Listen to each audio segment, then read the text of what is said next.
आज हाम्रो गाईघाटको यात्रा मनोरञ्जनका लागि मात्रै थिएन, एउटा पवित्र स्थानमा गएर शिव भगवानको पूजा गर्ने आराधना लिएर हामी हिँडेका थियौँ। यस्तो मौसमले पनि साथ दियो र हामीले प्रकृतिको अवलोकन गर्दै हामी गाईघाट सबजना गाईघाट पुग्यौँ। गाईघाट गएपछि सेती नदीमा गएर नुहाउने अनि पूजा अर्चना गर्ने हामीले कार्यक्रम गऱ्यौँ।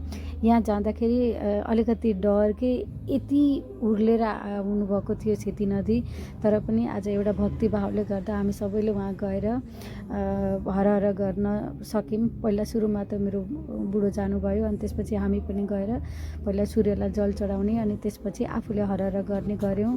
त्यसपछि अब सबैजना मिलेर हर हर गरेर सकेपछि फेरि साइडमा हामीले बालुवा र ढुङ्गाको चाहिँ स्मूर्ति बनाएर पूजा गर्ने कार्यक्रम सुरु गऱ्यौँ। सबैजनाले पूजा गर्ने अनि मनमा के यति सुन्दर प्रकृतिको अगाडि भएर होला मनमा एकदम शान्ति, नकारात्मक विचारहरू होइन, टेन्सनहरूलाई एकदम साइड लगाएर हामीले सिर्फ आज शिवजी नागपञ्चमीको दिन नागको पूजा मजाले गऱ्यौँ।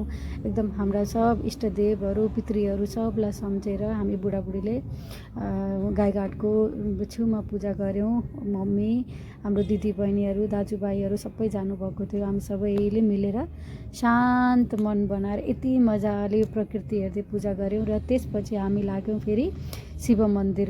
अब गाईघाटको पूजा गरेपछि शिव मन्दिरमा गएर दर्शन गर्ने भनेर हामी चाहिँ शिव मन्दिर आयौँ। शिव मन्दिरको भित्र चाहिँ सब पूजा गरेर भित्र चाहिँ हामीलाई भिडियो खिच्न, फोटो खिच्न अलाउ हुन्न, त्यही भएर हामीले चाहिँ बाहिरको मात्रै खिच्यौँ।